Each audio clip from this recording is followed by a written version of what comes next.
Good morning and welcome to The Art of Composition. Thanks for joining me today. I appreciate it.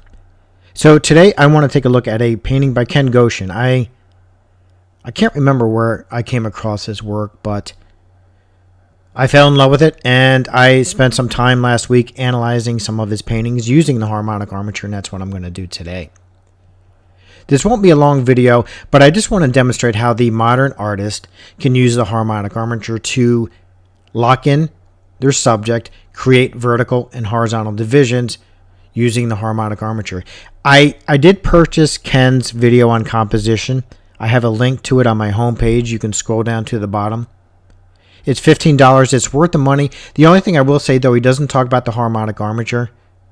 But if you analyze some of his work, you'll clearly see, especially some of his finished products, his finished paintings, and I consider this one a finished painting. It's pretty obvious what's going on if you understand design and, of course, the harmonic armature and so on. So let me get into that. It's not going to be a long video.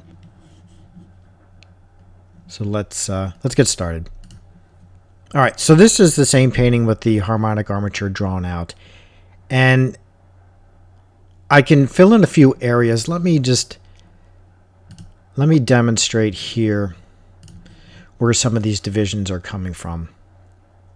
And then what I'll do is I'll bring up the painting with a more elaborate grid on it. But just a few things to point out. First of all, let me thin that line up just a notch. You have this vertical, this dominant vertical right here, and that's being derived from this intersecting diagonal lines right there. So right away, you've got that dominant vertical, and it runs all the way down her arm. Okay. You also have a horizontal line here being locked in with these intersecting diagonal lines. You have another one right here. You have this diagonal line being played out with the arm, right? You have this diagonal line locking in the side of the head. You have another one here. And I will point out more, but just pointing out a few. You've got this diagonal line being played out. So you can see right away how the artist is locking in their subject. And I'm going to show another image with a little bit more elaborate lines on it.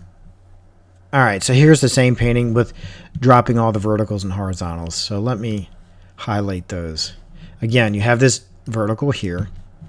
And again, I'll thin that up just a little bit. You've got that dominant vertical right there. And like I said, I can bring this all the way down because it locks in the arm. You have this vertical being derived from this intersection here. You've got this diagonal line crossing that point. This vertical drops a horizontal there, and then I can drop that vertical right there. So they're connected, right? You have this being framed in. If I could just draw it right, that would be great. There. You have, again, this horizontal line here, and then these divisions lead into other divisions.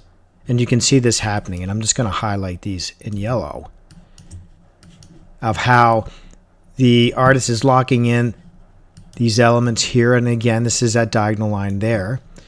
Like I said, you have this diagonal line from the armature, and then you have this intersection here with this vertical coming here. It intersects this diagonal line here, and then it locks in the top of the head. And I'll show this with another one of his paintings as well, but I can bring this vertical down because it connects to this point.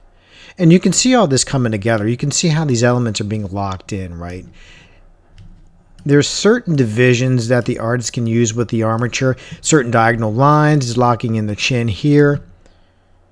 And this is how the armature works. I know this is a little bit quick today, but it gives you an idea of what you can do with the armature with not a tremendous amount of lines. Like I said, if I can just draw this straight, it'd be great. There you go.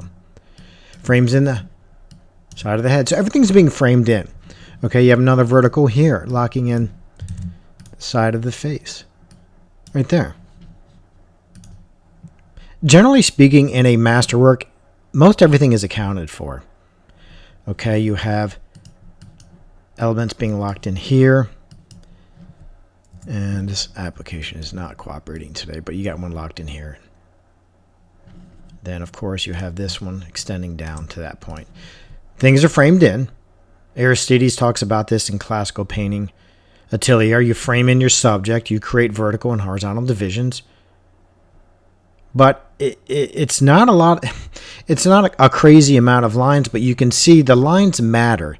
There's a reason for the lines. In other words, they're not just random lines. They're not just throwing down lines just for the sake of lines to, to look like, you're really important in what you're doing. They actually have a function, and that function is framing in, creating vertical and horizontal divisions using diagonal lines, and you can play around with this all you want. There's a reason for all of this, and it's important to point out. Again, like I said, I do recommend Ken's video. It's on composition. It's $15. It's worth the $15. I believe it's about 2 hours long, and it was a Skype session. You can find it on my homepage. Check it out. Thanks for joining me today. I appreciate it, as always.